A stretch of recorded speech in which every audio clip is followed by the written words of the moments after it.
Hello student, तो स्वागत है आपका हमारे YouTube channel my target by Maurya sir पे। तो आज का हमारा ये वीडियो लेक्चर अध्याय 4 सारणिक, जिसे हम लोग डिटर्मिनेंट कहते हैं।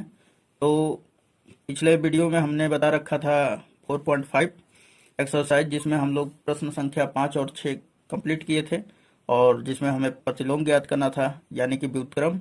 तो चलिए हम लोग 4.5 में उसका स्टेटमेंट पढ़ते हैं और आगे हल करते हैं।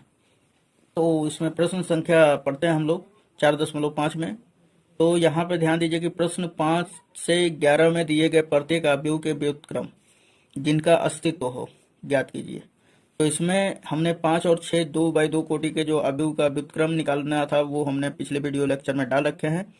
तो यदि आप उसे नहीं देखे तो उसे भी प्लेलिस्ट में मेरा पड़ा हुआ है, तो आप देख सकते हैं। तो यहाँ पे प्रश्न संख्या जो 7 और 8 हम लोग आज के इस वीडियो लेक्चर में देखेंगे। और 7 और 8 मैं बता दूंगा, तो आपको उम्मीद है कि ये तीनों आप हल कीजिएगा। तो उसी सूत्र और उसी विधि पे बनेगा। बस अगर आपका जो बेसिक नॉलेज है अगर कंप्लीट है तो सारा का सारा ये एकदम आराम से समझ में आएगा। तो चलिए पहला प्रश्न संख्या 7। तो इसमें ध्यान दीजिएगा कि सबसे पहले इसका अस्तित्व जांच करना पड़ेगा कि भाई इसका अस्तित्व है कि नहीं है। जब अस्तित्व होगा तभी इसका व्युत्क्रम ज्ञात होगा, वरना नहीं होगा। तो चलिए हम लोग देखते हैं। हाँ, तो ये हमने प्रश्न संख्या 7 अपने पेज पे उतार लिया है। तो सबसे पहले हमारा काम होगा कि इसको हम लोग ये जो दिया गया अवयव है इसका कोई नामकरण कर लेते हैं। तो हम लोग इसको मान लेते हैं ए। ठीक। तो जैसा कि यहाँ पे हमने लिख दिया कि माना ए बराबर ये जो दिया गया अवयव है ये है। ठीक। अब उसके बाद इसके अस्तित्व का जांच करना है। तो जांच करने के लिए हमें डिटर्मिनेंट ऑफ ए का वैल्यू ज्ञात करना पड़ेगा। कहने का मतलब है कि यदि डिटर्मिनेंट ऑफ ए निकाला जाए और उसके बराबर 0 नहीं होना चाहिए, तब तो ए का अस्तित्व है, वरना नहीं है। तो सबसे पहले मेरा काम होगा डिटर्मिनेंट ऑफ ए ज्ञात करना। तो देख लेंगे हम लोगों को कि इसको हल करके कि ये 0 के बराबर है कि नहीं। अगर होगा तो इसका व्युत्क्रम नहीं ज्ञात किया जाएगा ए का। यदि नहीं होगा 0, तब हम लोग इसका व्युत्क्रम ज्ञात करेंगे। तो चलिए सबसे पहले हम लोग इसका जांच करते हैं। हाँ, तो यहाँ पर ध्यान दीजिए कि मैं ये अवयव ए ले लिया है।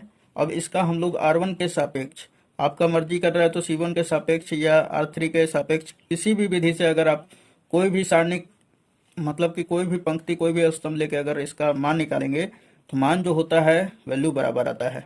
तो यहाँ पे हमने कर रखा है R1 के सापेक्ष, यानी पहले पंक्ति के सापेक्ष इस ए का हमने प्रसार कर दिया है।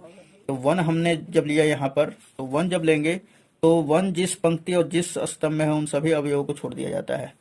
सो हम लोग इसको पूरा छोड़ देंगे और इसको बचेगा 2 4 0 5, जैसा कि यहाँ पे लिख दिया गया है। फिर उसके बाद माइनस का सिंबल लगता है, माइनस जैसा कि हमने लगा दिया है। उसके बाद ये 2 लेंगे, तो 2 ले लिया हमने, क्योंकि अब दूसरे अवयव को लेंगे, क्योंकि हमने बोला है कि जो पहला पंक्ति है उसके सापेक्ष हम विस्तार करेंगे। तो जब 2 लेंगे हम तो इसको पूरा छोड़ देंगे और इसको छोड़ देंगे, बचेगा 0 4 0 5। तो हमने लिख लिया 0 4 0 5। उसके बाद फिर अब यहाँ पे माइनस है तो यहाँ पे अब प्लस आएगा। तो प्लस क्या आएगा, तो 3 हमारा है तो 3 हमने लिख लिया। जब 3 लेंगे तो ये पूरा और ये छोड़ देंगे हम। तो यहाँ पे लिख देंगे क्या बचेगा हमारा 0 2 0 0 0 2 0 0। अब देखिए इसको हल करते हैं तो किस प्रकार हल करेंगे। तो 1 हमने लिख लिया, 5 का 2 में गुणा करेंगे तो 10, फिर माइनस 0 का 4 में करेंगे तो 0 हो जाएगा। फिर -2 है तो -2 हमने लिख दिया, 5 का 0 में करेंगे तो 0, फिर माइनस सूत्र से आता है, 0 का 4 में करेंगे तो क्या आ जाएगा 0। फिर यहाँ पे प्लस है तो प्लस दे दिया हमने, ये 3 लिख दिया, 0 में 0 का करेंगे तो 0, फिर माइनस का सिंबल। उसके बाद 0 में 2 का गुणा करेंगे तो 0 ही होगा। अब ध्यान दीजिए कि ये 0 माइनस 0 0 ही हो जाएगा, 0 में 2 का गुणा किया जाएगा तो 0 ही आ जाएगा। तो यहाँ पे हमने -0 लिख दिया है। फिर उसके बाद यहाँ पर से 0 में से 0 घटाइएगा तो 0 आएगा, 0 का 3 में गुणा करेंगे तो 0 आ जाएगा, इसलिए इसके सामने प्लस है 0, तो +0 लिख दिया हमने। अब ध्यान दीजिए कि 10 में से 0 घटेगा तो 10 बचेगा, 10 का 1 में गुणा करेंगे तो 10, और 10 माइनस 0 प्लस 0, ये 0 खत्म हो जाते हैं, केवल 10 बचता है। तो डिटर्मिनेंट ऑफ ए का जो वैल्यू आया है 10। तो यानी मेरा मतलब ये है कि जो ए है उसका जो व्युत्क्रम है वो पॉसिबल है, क्योंकि इसका अस्तित्व है। और डिटर्मिनेंट ऑफ ए का हमने बताया कि यदि ए का डिटर्मिनेंट निकाला जाए अगर वो 0 के बराबर नहीं है, तब तो उसका हम लोग व्युत्क्रम ज्ञात कर सकते हैं। सो यही फॉलो भी हो रहा है। तो यानी कि डिटर्मिनेंट ऑफ ए का वैल्यू क्या आ गया हमारा 10। चलिए इसका अस्तित्व तो हो गया। तो चूंकि ए इनवर्स बराबर जो होता है हमारा, यानी कि ए का व्युत्क्रम बराबर होता है 1 में डिटर्मिनेंट ऑफ ए, जो कि अभी हमने ज्ञात किया है, into adjoint of A. Adjoint क्या है? तो ए का सहखंडज है। सहखंडज कैसे ज्ञात किया जाता है? तो ए का सहखंड ज्ञात करके उसका परिवर्त निकाल देते हैं, तो वो क्या कहलाता है? सहखंडज। तो सहखंड और सहखंडज में बहुत डिफरेंट होता है, क्योंकि जो पंक्ति होते हैं वो स्तंभ में बदल जाते हैं, तो ध्यान रहेगा। तो सबसे पहले हम लोग तो डिटर्मिनेंट ऑफ ए का वैल्यू ज्ञात कर लिए हैं, जो कि हमने अभी आपको निकाल के बताया है ना, 10 आया था। तो अब निकालेंगे हम लोग एडजॉइंट ऑफ ए, यानी ए का सहखंडज। तो सहखंडज निकालने से पहले सहखंड को ज्ञात करेंगे। तो सहखंड जो होता है इस प्रकार हो जाएगा। तो इस अवयव ए का जो है हमारा सहखंडज इस प्रकार हो जाएगा। तो सबसे पहले हम लोग इसको मान लेंगे कि माना हमने ए बराबर लिख लिया, ये जो पूरा अवयव है इसका नामकरण कर लेंगे। उसके बाद इसके प्रत्येक अवयवों का सहखंड ज्ञात करेंगे हम लोग, है ना, यानी 1 2 3 0 2 4 फिर 0 0 5 का। तो ये हमारा जो सहखंड निकल के आएगा ये आएगा। और एडजॉइंट निकालना होगा, तो चलिए पहले सहखंड के बारे में हम लोग डिस्कस करते हैं। तो ये A1 का जो है इसको हम लोग कहेंगे A11। तो जब ये वाला 1 लिया जाता है, तो चलिए सबसे पहले इसका नामकरण यहाँ पे लिख देंगे। तो इसलिए अब हम लोग सहखंड का गणना करेंगे, इसलिए सहखंड ऊपर हेडिंग डाल देंगे। अब ध्यान दीजिए कि जब हम लोग A11 लेंगे तो क्या हो जाएगा? तो A11 मतलब 1 का सहखंड ज्ञात कर रहे हैं।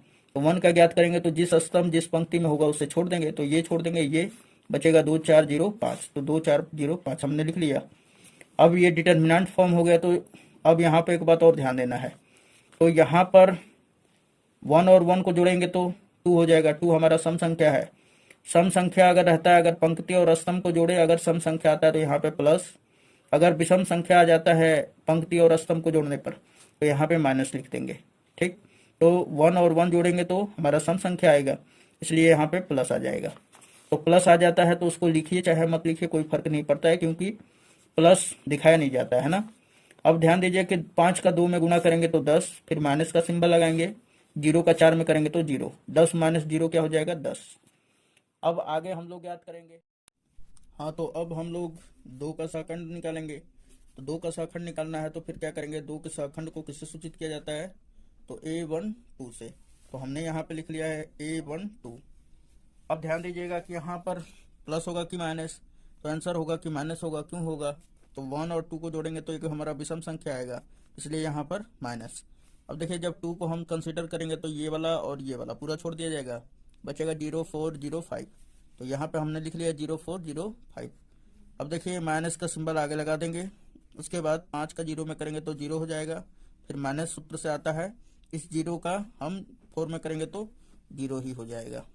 तो यानी कि 0 माइनस 0 और बाहर है माइनस है 0 माइनस। तो अब ध्यान दीजिए 0 के सामने माइनस हो या प्लस हो वो 0 ही होता है, तो हमारा क्या आ जाएगा? ये 0।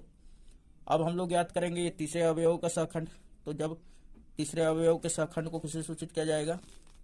तो A13 से, जैसा कि आप देख पा रहे हैं यहाँ पर। ठीक, A13 से हम लोग सूचित करेंगे इसको। तो A13 बराबर क्या हो जाएगा? अब ध्यान दीजिए कि हम लोगों को निकालना है इसका सहखंड।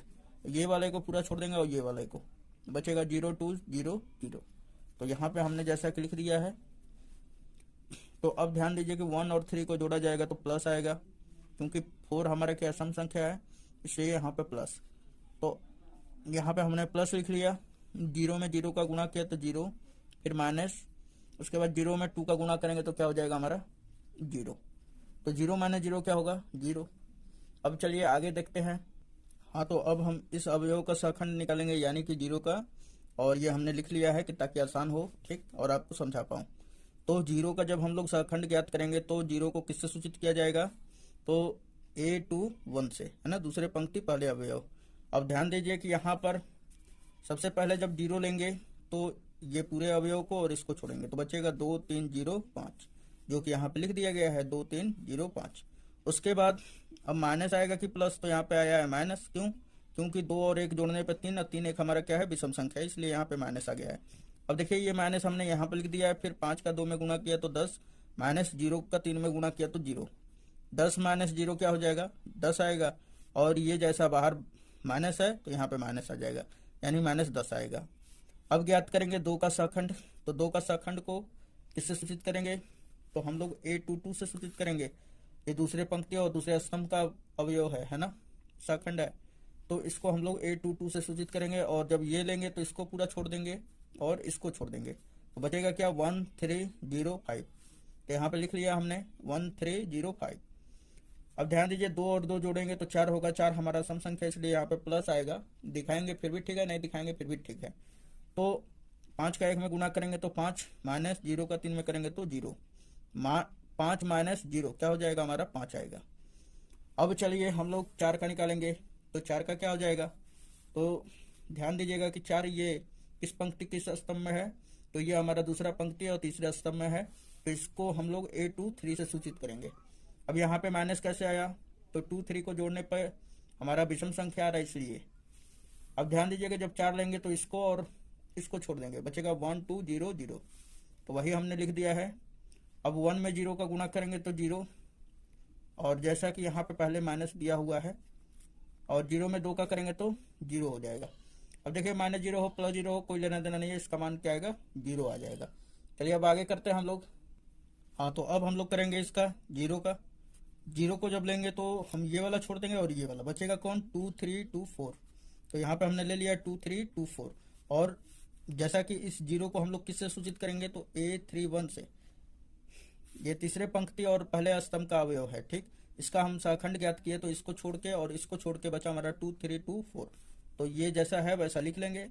अब ध्यान दीजिए कि इसका प्रकृति कैसा रहेगा, नेचर, तो प्लस रहेगा कि माइनस, तो यहाँ पर आंसर होगा प्लस होगा। क्यों, क्योंकि 3 और 1 को जोड़ेंगे तो ये हमारा 4 आएगा, 4 जबकि क्या है सम संख्या है, यानी इवन नंबर है। अब देखिए 4 का 2 में गुणा करेंगे तो 8, फिर माइनस 2 का 3 में गुणा करेंगे तो 3 दूना 6, 8 में से 6 घटाएंगे तो कितना बचेगा 2। अब ध्यान दीजिए, अब इस 0 का करेंगे, 0 का शाखंड निकालेंगे, तो अब 0 का जब निकालेंगे तो इसको किससे सूचित करेंगे, तो A32 से। A32 लिखेंगे तो 3 और 2 को जोड़ेंगे तो हमारा 5 आएगा। 5 हमारा क्या है ओड नंबर या विषम संख्या, इसलिए यहाँ पे माइनस आ जाएगा। अब ध्यान देंगे कि जब 0 लेंगे हम लोग, यहाँ पर 0 जब लिया जाएगा तो इसको पूरा छोड़ना पड़ेगा और इसको छोड़ना पड़ेगा, तो बचेगा क्या 1304। तो हमने लिख लिया यहाँ पर 1304। अब यहाँ पे माइनस है तो माइनस हमने लिख लिया पहले से, ये पहले से माइनस रह जाएगा, और 4 का 1 में होगा तो 4 माइनस, फिर 0 का 3 में होगा तो 0। अब ध्यान दीजिए कि ये 0 तो 4 में से 0 घटेगा तो 4 ही बचेगा, माइनस आ गया तो माइनस का गुना होगा तो -4 आ जाएगा। अब चलिए आगे हम लोग देख लेते हैं। अब हमारा लास्ट अवयव बच रहा है 5। 5 का हम लोग शाखंड ज्ञात करेंगे, तो ये वाला जब 5 लिया जाएगा तो इसको क्या नामकरण करेंगे A33, यानी कि 5 के शाखंड को क्या कहेंगे A33। उसके बाद अब जब 3 और 3 को जोड़ा जाएगा तो 6 आ जाएगा, 6 हमारा एक सम संख्या, इसलिए यहाँ पर प्लस हो जाएगा। अब ध्यान दीजिएगा कि जब A33 लिया जाएगा, यानी कि 5 जब लिया जाएगा कंसिडर किया जाएगा, तो ये पूरा छोड़ दिया जाएगा और ये बचेगा हमारा 1202। यहाँ पे हमने लिख लिया 1202। 2 का मल्टीप्लाई 1 में करेंगे तो क्या हो जाएगा 2, माइनस 0 का 2 में करेंगे तो 0 हो जाएगा, 2 माइनस 0 इज इक्वल टू 2। अब ध्यान दीजिए कि अब हमें एडजॉइंट ऑफ ए निकालना है। तो एडजॉइंट ऑफ ए बराबर हमने अभी क्या बताया था, तो हमने आपको बताया था कि जो शाखंड होता है उसका डैश निकाल दिया जाता है तो वो एडजॉइंट हो जाता है। अर्थात ए का जो शाखंड हमने निकाला था, बोला था यही होता है, इसका मान तो रखा हुआ है। और एडजॉइंट क्या होता है, यानी शाखंडज क्या होता है, तो ये शाखंड का हम लोग परिवर्त निकाल देते हैं, ठीक। तो जब हम लोग एडजॉइंट ऑफ ए निकालेंगे तो इसका हम लोग डैश कर देंगे। तो जब डैश निकाला जाता है तो उसी को कहा जाता है परिवर्त। जब परिवर्त निकालते हैं तो जो पहला पंक्ति होता है वो पहले स्तंभ में, जो दूसरा पंक्ति होता है दूसरे स्तंभ में, जो तीसरा पंक्ति होता है वो तीसरे स्तंभ में परिवर्तित हो जाता है। तो हमारा एक्चुअल में जो एडजॉइंट ऑफ ए आएगा वो इस प्रकार आएगा, ठीक। तो अब चलिए हम लोग इसमें हम लोग मान रख लेंगे। तो पहले लिखेंगे कि एडजॉइंट ऑफ ए बराबर, जैसा कि यहाँ पे हमने लिख दिया है, तो ये देखिए हमने लिख दिया है adjoint of A is equal to क्या हो जाएगा A11 A12 A13, है ना। अब इसमें हम लोग पूरा ये जितना भी है सबका वैल्यू रख देंगे जो निकाले थे, तो ये हमारा इस प्रकार मिलेगा, और यही क्या हो जाएगा एडजॉइंट ऑफ ए। अब ध्यान दीजिए कि एडजॉइंट ऑफ ए तो नहीं निकालना है, हमें तो निकालना है ए का व्युत्क्रम। और चूंकि हम लोग जानते हैं कि ए का व्युत्क्रम को हम लोग ए इनवर्स से सूचित करते हैं, ए इनवर्स बराबर होता है 1 बटा में determinant of A into adjoint of A. तो एडजॉइंट ऑफ ए निकल गया, डिटर्मिनेंट ऑफ ए निकला कि नहीं निकला, तो उसका भी वैल्यू हम लोग निकाल चुके हैं, जो कि हम इसी के प्रयोग से अस्तित्व की जांच किए थे। सो हमारा डिटर्मिनेंट ऑफ ए का वैल्यू इस प्रकार है जो दिखा दिया है हम। तो यहाँ पर सबसे पहले हम लोग लिख लेंगे कि चूंकि हमें डिटर्मिनेंट ऑफ ए निकालना है, इसलिए ए को डिटर्मिनेंट के अंदर रखा जाएगा और इसका डिटर्मिनेंट ज्ञात किया जाएगा, ठीक, जो कि इस तरह हम लोग सूचित करते हैं। अब देखिए इसको हमने निकाल दिया था, तो डिटर्मिनेंट ऑफ ए का वैल्यू ये हमने निकाला था 10 आया था, तो इसलिए अब हम लोग ज्ञात करेंगे ए इनवर्स। तो ए इनवर्स बराबर क्या होता है, 1 बटा में डिटर्मिनेंट ऑफ ए और इंटू एडजॉइंट ऑफ ए। अब देखिए 1 बटा में डिटर्मिनेंट ऑफ ए का मान रखेंगे, तो डिटर्मिनेंट ऑफ ए का वैल्यू क्या है 10, तो 1/10, और एडजॉइंट ऑफ ए का वैल्यू क्या है ये, तो हम इस प्रकार रख देंगे और यही हमारा क्या हो जाएगा, परफेक्ट आंसर हो जाएगा। तो चलिए ये क्वेश्चन समझ में आया होगा। अब क्वेश्चन नंबर 8 देखते हैं। तो क्वेश्चन नंबर 8 कुछ इस प्रकार है। हाँ तो स्टूडेंट ये हमारा क्वेश्चन नंबर 8 है, जो कि ये दे दिया है और इसका हमें व्युत्क्रम ज्ञात करना है इस अवयव का। तो व्युत्क्रम ज्ञात करने से पहले हमको इसका अस्तित्व का जांच करना पड़ेगा। तो अस्तित्व का जांच कैसे होता है, तो हम लोग निकालते हैं डिटर्मिनेंट ऑफ ए, और उसका वैल्यू अगर 0 के बराबर नहीं होता है तो हम कहते हैं कि ये अवयव ए का हम लोग व्युत्क्रम ज्ञात कर सकते हैं और इसका अस्तित्व होगा। तो चलिए हम लोग डिटर्मिनेंट ऑफ ए निकालते हैं पहले, इसलिए हम इसे अब मान लेंगे। तो पहले इसको मान लेते हैं इस अवयव को कि माना ए बराबर जो है ये दिया गया अवयव है। तो चलिए अब हम इसका डिटर्मिनेंट ज्ञात करते हैं। तो अब देखिए यहाँ पर कि हम लोग इसलिए डिटर्मिनेंट ऑफ ए का निकालेंगे, डिटर्मिनेंट ऑफ ए ज्ञात करेंगे। तो यहाँ पे लिखेंगे कि R1 के अनुदिश प्रसरण करने पे या R1 के सापेक्ष प्रसार करने पर। तो यहाँ पे ध्यान दीजिए R1 का मतलब क्या होता है, पहला पंक्ति का अनुदिश हम लोग कर रहे हैं। तो 1 जब लिया जाता है, तो 1 जब लेंगे तो इसको और ये पूरा छोड़ देंगे, 3 0 2 -1 ले लिया जाएगा। तो 1 हमने जैसा कि यहाँ पे ले लिया 3 0 2 -1। उसके बाद फिर यहाँ पे प्लस होता है, यहाँ पे माइनस आएगा, तो यहाँ पे माइनस हमने लिख दिया। ये क्यों लिखा है माइनस, क्योंकि ये हमारा जो होता है A12 कहलाता है, यानी पहले पंक्ति दूसरे स्तंभ का है और 1 2 को जोड़ा जाएगा तो एक विषम संख्या आएगा, इसलिए यहाँ पे माइनस आ जाता है। अब ध्यान दीजिए जब 0 को लिया जाएगा तो 0 हमने लिख लिया, उसके बाद ये पूरा स्तंभ को और ये पूरा पंक्ति को छोड़ दिया जाएगा, पूरे अवयव को, बचेगा 3 0 5 -1, 3 0 5 -1। अब ध्यान दीजिए कि अब हम कंसिडर करेंगे 0, तो जब प्लस यहाँ पे माइनस था, अब यहाँ पे प्लस ले लेंगे, प्लस 0, तो जब 0 लिया जाएगा तो ये और ये छोड़ दिया जाएगा, बचेगा 3 3 5 2, तो वो हमने लिख लिया। अब उसके बाद फिर इसका हम लोग गुणा वाला प्रक्रिया कर लेंगे और जोड़ लेंगे, घटा लेंगे, आंसर आ जाएगा। तो यहाँ पे ध्यान दीजिए कि 1 हमने लिख लिया, -1 का 3 में गुणा करेंगे तो क्या हो जाएगा, माइनस का 3, फिर माइनस उधर से होता है, 2 का 0 में होगा तो 0 हो जाएगा, फिर ये -0 लिख लिया हमने, -1 का 3 में गुणा करेंगे तो -3, 5 का 0 में करेंगे तो माइनस का 0, फिर प्लस 0 है तो प्लस 0 लिख दिया हमने, 2 का 3 में गुणा किया तो 6 हो जाएगा, फिर -5 या 15। उसके बाद देखिए 0 में किसी भी संख्या से गुणा होता है तो वो 0 हो जाता है, और यहाँ पर भी ये भी 0 ही हो जाएगा, ठीक। तो यहाँ पे हमने +0 लिख दिया, या -0 भी लिखेंगे फिर भी चलेगा, क्योंकि यहाँ पे बचेगा माइनस का, तो माइनस प्लस माइनस से हो जाता है, लेकिन 0 में गुणा होगा तो 0 ही हो जाएगा, ठीक। अब ध्यान दीजिए कि यहाँ पे बचा क्या केवल, तो यहाँ पे -3 -0 क्या हो जाएगा, -3, -3 का 1 में गुणा करेंगे तो -3 ही होगा, -3 ही हमारा क्या हो जाएगा, डिटर्मिनेंट ऑफ ए का वैल्यू हो जाएगा। और आप यहाँ पे क्या देख रहे हैं कि जो डिटर्मिनेंट ऑफ ए है ये 0 के बराबर नहीं है, तो हम क्या जान गए कि इसका अस्तित्व है।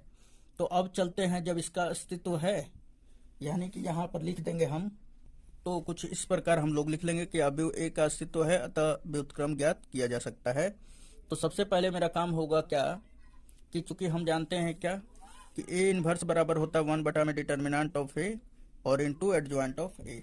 अब ध्यान दीजिए कि एडजॉइंट ऑफ ए का मतलब क्या होता है कि ए का शाखंडज। तो शाखंडज हम लोग ज्ञात कैसे करेंगे, तो सबसे पहले ए का शाखंड ज्ञात करना पड़ेगा। तो चलिए हम लोग ए का शाखंड ज्ञात कर लेते हैं। ए डिटर्मिनेंट ऑफ ए का वैल्यू हमारा क्या आ गया है, -3, ये तो हमने ज्ञात कर लिया। अब एडजॉइंट ऑफ ए का वैल्यू ज्ञात करेंगे। तो चलिए एडजॉइंट ऑफ ए का देखते हैं। तो हम लोग यहाँ पर सबसे पहले ए का शाखंड ज्ञात करेंगे। तो ए का शाखंड ज्ञात करने के लिए क्या करना पड़ेगा, ये 1 के शाखंड को हम लोग A11 से, फिर 0 के शाखंड को A12 से, फिर इस 0 के 13, यानी इस तमाम पूरे जितने भी इसमें है अवयव उसके सखंड को इस तरह सूचित किया जाता है। अब ध्यान दीजिए कि अब प्रत्येक का वैल्यू हम लोगों को ज्ञात करना पड़ेगा कि भाई A11 का सखंड का मान क्या है, A12 का क्या है, A13 का क्या है। तो चलिए हम इसको ज्ञात करेंगे। तो सबसे पहले मैंने बोला था ना आपको कि हम लोग मान लिए हैं, तो मान लिया हमने। अब हम लोगों को सखंड ज्ञात करना है, तो सखंड हेडिंग डाल लेते हैं जैसा कि हमने डाल रखा है। अब देखिए कि पहला मेरा काम होगा कि ये अवयव हमने इस पर लिख लिया है, ठीक, ये आपको दिखाई दे रहा होगा। तो ये वन अवयव को के सखंड को हम लोग A11 से सूचित करेंगे जो कि यहाँ पर है। अब ध्यान दीजिएगा कि जब A11 लिया जाता है यानी कि 1 जब लेंगे तो ये पूरा स्तंभ और ये पूरे पंक्ति को छोड़ देंगे, बचेगा मतलब इस पंक्ति के सभी अवयव और इस स्तंभ के सभी अवयवों को बचेगा 302 माइनस 1। तो हमने लिख लिया है 302 माइनस 1। अब ध्यान दीजिए कि यहाँ पर सामने प्लस या माइनस लिखा जाता है, तो 1 और 2 को जोड़ने पर क्या आएगा, हमारा सम संख्या आएगा, इसलिए यहाँ पर प्लस। अब ध्यान दीजिए कि 3 का -1 में गुणा किया जाएगा तो माइनस का 3, फिर सूत्र से माइनस आता है। 2 का 0 में गुणा करेंगे तो 0 हो जाएगा। -3 -0 क्या निकल के आएगा, -3। तो A11 का वैल्यू क्या आ गया, -3। चलिए अब आगे करके देखते हैं हम लोग। तो अब निकालेंगे हम 0 का सखंड। तो जब 0 कंसीडर करेंगे तो 0 को किससे सूचित किया जाएगा, A12 से। A12 बराबर क्या हो जाएगा, तो यहाँ पे ये माइनस आ गया। अब बात उठता है कि माइनस कैसे आया, तो 1 2 को जोड़ने पर ये एक विषम संख्या आएगा और विषम संख्या के लिए यहाँ पे माइनस आ जाएगा, ऋण चिन्ह। तो जब 0 लिया जाता है तो ये वाला पूरा छोड़ देंगे और ये वाला बचेगा क्या, 305 -1।